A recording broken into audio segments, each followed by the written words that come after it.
আসসালামু আলাইকুম প্রিয় দর্শক, মালদ্বীপে যারা ভিসা প্রত্যাশী আছেন তাদের জন্য আজকে একটি ভিডিও নিয়ে আসলাম। ভারত মহাসাগরে অবস্থিত মালদ্বীপ অর্থনৈতিক প্রধান চালিকা শক্তি হলো পর্যটক শিল্প, যার কারণে মালদ্বীপ রিসোর্টে গুলোতে বিদেশি কর্মীর চাহিদা ব্যাপক। বিগত বছরগুলোতে প্রতি বছর অনেক বাংলাদেশি রিসোর্ট ভিসায় মালদ্বীপে গিয়েছেন। এই বর্তমানেও অনেকে যাওয়ার পরিকল্পনা করেছেন, যার প্রেক্ষিতে এই আলোচনায় আমরা মালদ্বীপ রিসোর্ট ভিসা এবং মালদ্বীপ রিসোর্ট ভিসা কবে চালু হবে তা নিয়ে বিস্তারিত আলোচনা করব।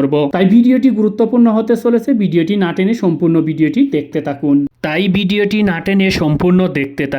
নিত্য নতুন এমন ভিডিওর আপডেট পেতে মিস্টেক পয়েন্ট ইউটিউব চ্যানেলটি সাবস্ক্রাইব করে পাশে থাকার বেল আইকনটি অন করে রাখুন। সবার আগে আপডেট নোটিফিকেশন পেয়ে যাবেন। অলরেডি সাবস্ক্রাইব করে থাকলে আপনাকে অসংখ্য ধন্যবাদ। তো চলুন শুরু করি আজকের ভিডিও। মালদ্বীপে রিসোর্ট ভিসা কবে চালু হবে সেই নিয়ে চলুন আলোচনা করি। ভৌগোলিকভাবে মালদ্বীপ দক্ষিণ এশিয়ায় অবস্থিত ছোট এক দ্বীপরাষ্ট্র। মাথাপিছু আয়ের দিক থেকে দক্ষিণ এশিয়ার দেশগুলোর মধ্যে সবচেয়ে এগিয়ে মালদ্বীপ। তবে মালদ্বীপের জনসংখ্যা মাত্র 5 লক্ষ। যেহেতু জনসংখ্যা এবং আয়তনের উভয় দিক দিয়েই মালদ্বীপ অনেক ছোট, তাই দেশটি অবস্থিত রিসোর্টগুলো পরিচালনা এবং রক্ষণাবেক্ষণের জন্য বিদেশি কর্মীর প্রয়োজন হয়। মালদ্বীপে শ্রম শক্তির একটি বড় অংশ যোগান দেয় বাংলাদেশ, যার কারণে প্রতি বছর বাংলাদেশ থেকে অসংখ্য কর্মী বিভিন্ন কাজে মালদ্বীপে পাড়ি জমান। তবে 2025 সালে এসে এই সংখ্যা একদম তলানিতে রেখেছে। কারণ হলো বর্তমানে মালদ্বীপের ভিসা বাংলাদেশিদের জন্য সীমিত রয়েছে। যদিও অনেকেই বলেন যে বাংলাদেশিদের জন্য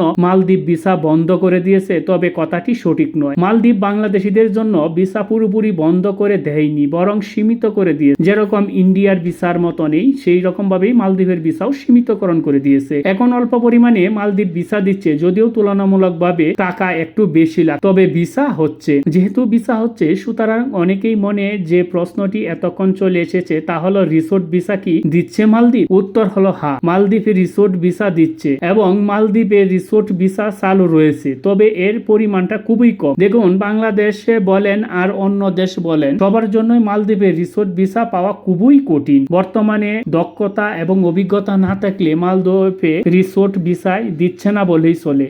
এছাড়া কোনো মালিক যদি নিজে চাইছেন তাহলেই কেবল রিসোর্টের ভিসা আর লোকজন মালদ্বীপে যেতে পারছে। এখন মূলত আগে থেকে মালদ্বীপ অবস্থানরত ব্যক্তিদের রিসোর্টগুলোতে নিয়োগ দেওয়া হচ্ছে। এছাড়া নতুন করে বর্তমানে রিসোর্ট ভিসার জন্য দক্ষতা, অভিজ্ঞতা এবং ভাগ্য, এই তিনটা একসাথে হলেই কেবল রিসোর্ট ভিসা পাওয়া সম্ভব। অন্যথায় এই পরিস্থিতিতে বাংলাদেশিদের জন্য রিসোর্ট ভিসা না পাওয়ার চান্সই 99%। তবে যারা বর্তমানে মালদ্বীপে অবস্থান করছেন তাদের জন্য এটি ভালো খবর হলো মালদ্বীপ কিছু লোক টাকা পয়সা নিয়ে রিসোর্টগুলোতে ঢোকার অবস্থান করে দেন। তবে এই ক্ষেত্রে লেনদেনে সর্বোচ্চ সতর্কতা অবলম্বন করবেন, আর লেনদেন যা হবে তা সম্পূর্ণ ব্যাংক চ্যানেলের মাধ্যমে করবেন, যাতে আপনার হাতে অন্তত কিছু একটা প্রমাণ থাকে। এছাড়াও অনেক কোম্পানি নাকি মালদ্বীপে কনস্ট্রাকশন ভিসায় কর্মী এনে তাদের রিসোর্টে কাজ দিচ্ছে, এমন কথাও প্রচলিত রয়েছে। তবে এই ধরনের কথার সত্য মিথ্যা যাচাই করা সম্ভব হয়নি, তাই এই ব্যাপারে সর্বোচ্চ সতর্ক থাকবেন। বর্তমানে বাংলাদেশের জন্য মালদ্বীপের ভিসা